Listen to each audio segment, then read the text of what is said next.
Muling nagkasama sina Bradley Cooper at Lady Gaga para sa premiere ng pelikula ni Cooper na Maestro.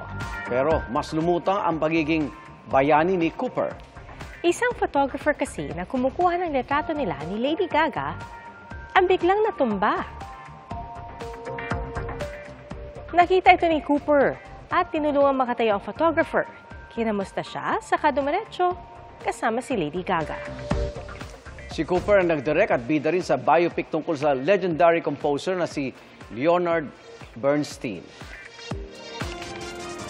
Mga igan, samahan nyo kaming saksiyan ng mga balita. Mag-subscribe sa GMA Integrated News sa YouTube. Para sa mga kapuso abroad, samahan nyo kami sa GMA Pinoy TV at sa www.gmanews.tv.